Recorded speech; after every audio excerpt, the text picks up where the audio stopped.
ઉપલેટા તાલુકાના ઈસરા ગામે આમ આદમી પાર્ટી દ્વારા ચૂંટણીલક્ષી મુદ્દાઓને લઈ ખાટલા બેઠક યોજવામાં આવી। રાજકોટ જિલ્લાના ઉપલેટા તાલુકાના ઈસરા ગામ ખાતે હાલ તાલુકા અને જિલ્લા પંચાયતની ચૂંટણીઓને લઈ આમ આદમી પાર્ટીના નીડર નેતા ઈશુદાન ગઢવી દ્વારા એક ખાટલા બેઠકનું આયોજન કરવામાં આવ્યું હતું, જેનામાં નાના એવા ઈસરા ગામમાં અંદાજે 200થી વધુ લોકો એકત્રિત થઈ ઈશુદાન ગઢવી સાથે ખેડૂતો મુદ્દે ચર્ચાની કરવામાં આવી હતી। ખેડૂતો પોતાની જસનીના ભાવ સહિત વીજળી, ચેક ડેમ, પશુપાલન સહિતના મુદ્દાઓની પરેશાનીની ભોગવણી કરી રહ્યા છે, તેને લઈને આમ આદમી પાર્ટીના નેતા ઈશુદાન ગઢવી સાથે ચર્ચા કરી મુદ્દાઓના નિકાલની વાતો કરી હતી। ત્યારે આમ આદમી પાર્ટીના નેતા ઈશુદાન ગઢવીએ ખેડૂતને આશ્વાસન આપી ખેડૂતલક્ષી મુદ્દાઓ પર પૂરતું ધ્યાન આપવા ખાતરી આપી હતી। આ ભાજપને અને કોંગ્રેસને હું ચેલેન્જ કરું છું કે તમારામાં જો તાકાત હોય તો આમ આદમી પાર્ટી અને રામસિંહ આહિરને તલંગણામાં તમે હળવીને બતાવો।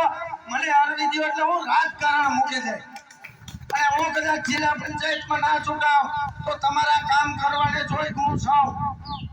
પણ હોત ને તો અત્યારે ખેડૂતો હેરાન હોત ને, હેરાન થયા હોત ને ખેડૂતો તેના માટે બોલતા હોત। એ માત્ર ભાજપ પાર્ટીના છે, એના માટે પાર્ટી મોટી છે, એના માટે શિસ્ત મોટું છે। એક ભાજપનો ધારાસભ્ય બોલી બતાવે ખેડૂતોને પૂરતા ભાવ આપો, બીજા દિવસે ધારાસભ્ય ન રહી જશે, બીજા દિવસે ઈડીની રેડ પડે। બિચારા બાપલા બની ગયા છે। એટલે હું કહું છું કે સામે કૌરવોની સેનામાં સગો મામો હોય ને, ટિકિટ લઈને આવ્યો હોય તો ભૂલ ન કરતા, નહીં તો પાપ લાગશે। આ અસ્તિત્વની લડાઈ છે। પંજાબમાં ત્રીજું કામ મિત્રો તમને કહું, પંજાબમાં અત્યારે બધે આપણે અહીંયા ક્યાંક ઈ ભાજપને ખબર નથી, બિચારા કુવારા છે છોકરાઓ, એટલે ભાજપ શું કરે, ભાજપ શું કરે ખબર, આ કુવારા હોય ને એટલે ફ્રી ટાઈમમાં બોરી એટલે ભાજપનો ઝંડો પકડાવી દે, અને પેલો બિચારો નીકળી પડે। કુવારો એના કારણે હોય તોય નીકળી પડે। અને ભાજપ વાળા કેવા મોટા કલાકાર છે, જુઓ આમાં રસ્તામાં ધૂળની ડમરીઓ ચડે છે કે નથી ચડતી? ચડે છે। પછી અહીંથી તમે ગોંડલ કે જ્યાં માર્કેટ યાર્ડ વેચવા જાવ અહીંયા 3 દિવસે રાહ જોવી પડે કે નથી પડતી? ટ્રેક્ટર ઉપર 2 દિવસે તો બેસી રહે, બીડી પીતા, ફાક્યું ખાતા, મસાલો ખાતા, તોય પાછો કમરને બટન દબાવીને આવી જાય ભરનો દીકરો। એ ભાજપ વાળાને ખબર છે કે આ લોકોને ખબર જ નથી અમારા કારણે આ પીડાય। મને એક ભાજપ વાળા કહેતા, મને કિશુદાનભાઈ તમે ગમે એટલી ચીસો ભરી દો, ખેડૂતો, ગરીબો, વંચિતો, શોષિતો આ કોઈ તમને મત નહીં આપે। મેં કેમ? મને કે આ બ્રિજના બ્રિજ અમે ખાઈ જઈએ, કોન્ટ્રાક્ટના અંતર રૂપિયા બધા ભેગા કરીને આમ કરીને ઠલવીએ એટલે મત તો અમારીમાં આવી જાય।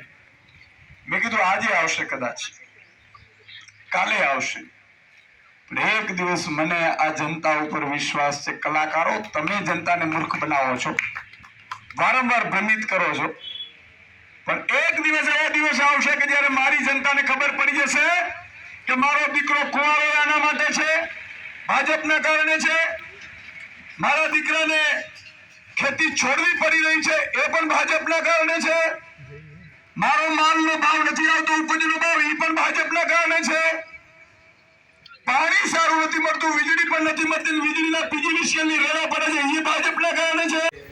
ડુમિયાણ જિલ્લા પંચાયતના જે ગામ છે ઈસરા ગામે આજે ખાટલા બેઠક કરી। ખાટલા બેઠકમાં પણ 200-250 લોકો ઉપસ્થિત હતા। ગામ લોકોને, ગ્રામજનોને આખી ઉમ્મીદ છે આમ આદમી પાર્ટી, આખા સૌરાષ્ટ્રમાં તો એક માહોલ બન્યો છે કે ભાઈ શાવાનું ચાવશે તો કાંઈક ગંદકી રાજનીતિમાંથી સફાઈ થશે। આજે ખેડૂતોને ભાવ નથી મળતા, અહીંયા એક ચેક ડેમનો પ્રશ્ન હતો, વારંવાર તૂટી જાય છે ચેક ડેમ, ગ્રામજનો બનાવે છે તૂટી જાય, કોઈ સરકાર અથવા સરકારના માણસો જોતા ખૂબ જ દુઃખદ। ખેડૂતને જોઈએ શું? 3 ઉપજ લઈ શકે એવી પાણીની વ્યવસ્થા જોઈએ, ખેડૂતને વીજળી તમે ફ્રી આપી દો, દિવસે આપી દો, અને ખેડૂતને પૂરતા ભાવ આપી દો તો ખેડૂત સમૃદ્ધ બની શકે એવી સ્થિતિમાં છે।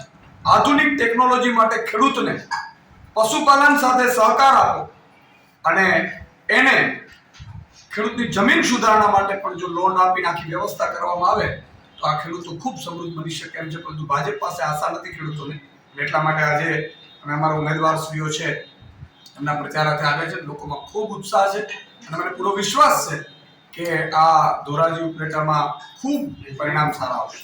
અંદાજે સાહેબ કેટલી સીટ આવે એવું લાગે છે? અત્યારે આમ સીટ તો કેવી મુશ્કેલ છે જ્યોતિષ નથી, પરંતુ જિલ્લા તાલુકા પંચાયત બને છે એવી સ્થિતિમાં અમે છીએ.